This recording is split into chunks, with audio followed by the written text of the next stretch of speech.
Si vous voulez vous plonger dans une histoire, des belles histoires, des histoires d'amour, des histoires surtout, des faits qualifiés de tabous chez nous, des faits qui pourtant, malgré tabous, c'est le quotidien de nous les jeunes, c'est le quotidien de nos frères, de nos aînés, c'est le quotidien de la société. Mais malgré tout, c'est des sujets tabous.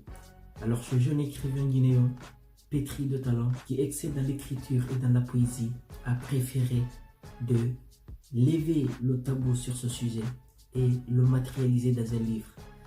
C'est une belle histoire, une histoire vraiment exceptionnelle. On va l'écouter, il va parler de lui, il va parler de son livre.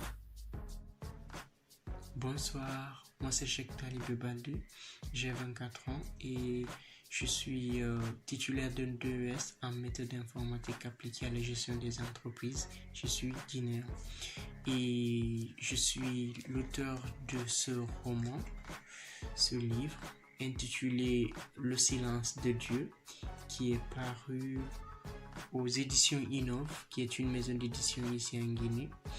Et donc, dans ce roman, je mets à nu des sujets qui sont un peu tabous dans notre communauté, principalement la violence conjugale, la violence domestique, et il y a la prostitution aussi, et la foi, et aussi l'amour.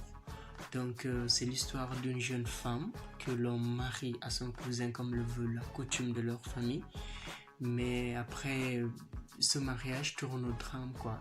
Dès le lendemain de leur nuit de noces, dès le jour de la nuit de noces même, la jeune femme se voit confrontée à un homme qu'elle ne connaissait pas, à un homme violent qui la terrorise, qui la maltraite, qui la traite de tous les noms, quoi.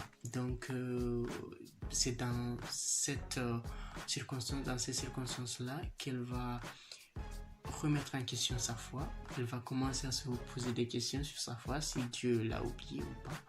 Mais après, pour comprendre vraiment ce qui s'est passé, si Dieu l'a oublié ou pas, ou si pour comprendre toutes les souffrances qu'elle a dû mener, il faut le lire. Donc voilà en gros ce qu'il y a à savoir à propos du silence de Dieu.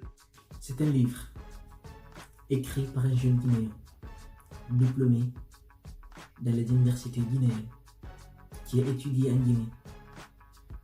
Chapeau à toi mon frère qui, pour une fois, excelle dans l'écriture, excelle dans la poésie, excelle dans ce qui concerne les livres, les romans. Avoir le courage de parler des sujets qui sont tabous dans une société, c'est une force.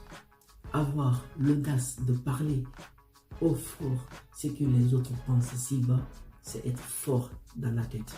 Il faut se cultiver en achetant des livres, il faut se cultiver en se plongeant dans des belles histoires de ce type.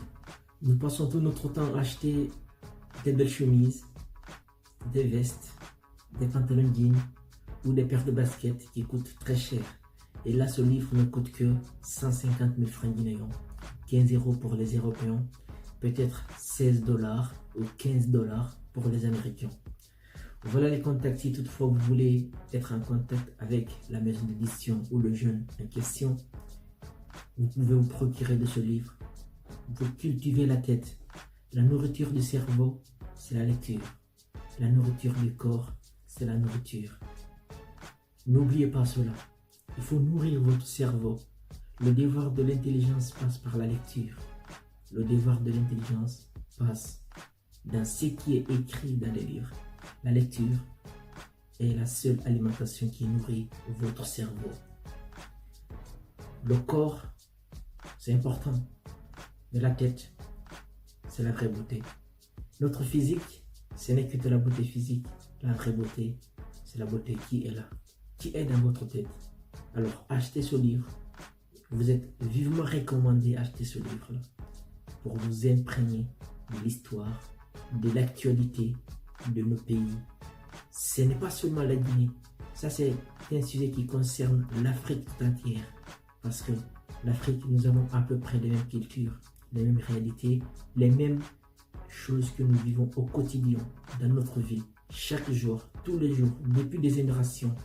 Et cela, il faut que ça évolue.